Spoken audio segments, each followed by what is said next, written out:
If you go through the lesson plans that we have shared with you, you will see that there are 6 lesson plans, right?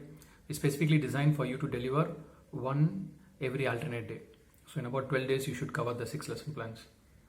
But if you are ambitious or adventurous, you can do one every day.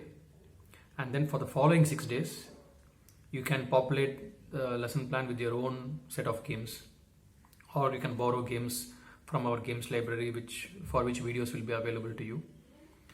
Or you could follow the same 6 lesson plans that we did. You can repeat it for the next 6 days, but you can start giving them a harder level of progression. So when I say progression, it means making the game harder.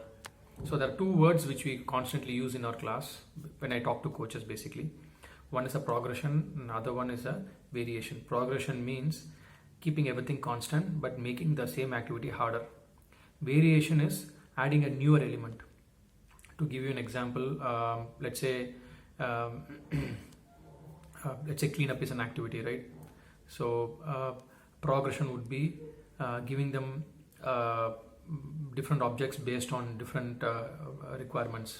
For example, color, texture, shape, things like that. So just having different colors would be one game. If you want to add a progression, have objects with different colors and objects with different shapes. So you just shouldn't sort based on the color, but also based on the shape.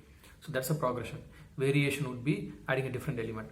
For example, you can add yourself in between as a catcher. So the kids run across, you try to catch them, they go around you. Or you have an obstacle that they climb and jump over. So you're introducing a new movement element, right? So that's a variation. So any game, you can keep the basis as the same. You can add a variation and a progression to it. So you can follow that, right?